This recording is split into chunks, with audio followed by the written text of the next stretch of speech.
Bonjour, on se retrouve aujourd'hui toujours avec le Zenfone Selfie de chez Asus pour retester un petit peu quelques fonctionnalités.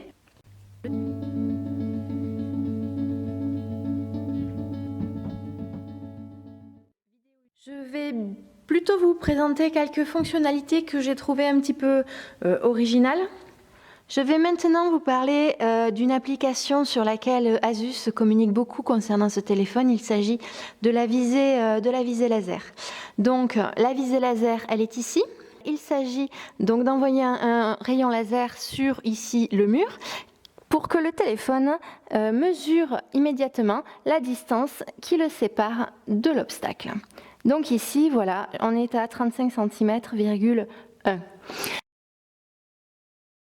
Là où je voulais en venir, c'est que cette application a une limite puisqu'elle n'est efficace que sur une courte distance inférieure à 50 cm, puisque vous allez le voir, il suffit que je recule pour que immédiatement, si je refais une nouvelle visée, il m'indique uniquement que le mur est à plus de 50 cm.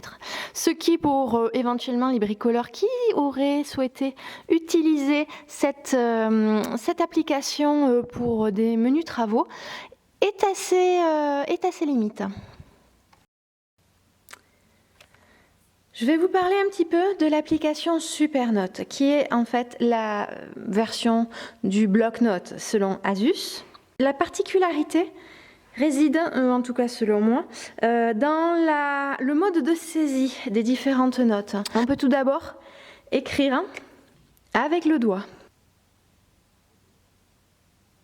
Voilà, j'ai écrit un B et immédiatement le B apparaît dans la ligne ici, mais en gardant mon écriture manuscrite.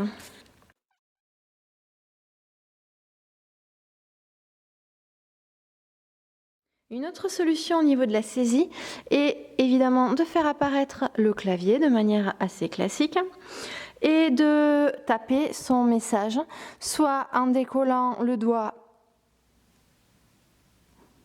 voilà, et en confirmant les propositions qui nous sont faites. On peut également saisir en faisant glisser le doigt sur le clavier. Comme ceci.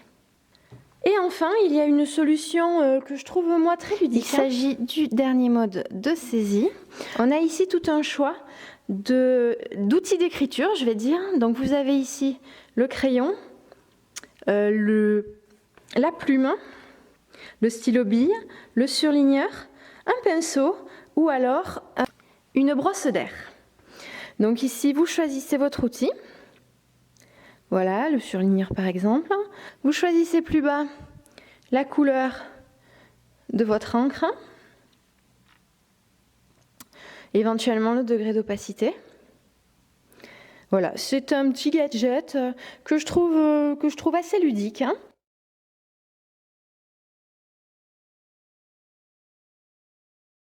Et si vous vous trompez, voilà, vous faites apparaître la gomme.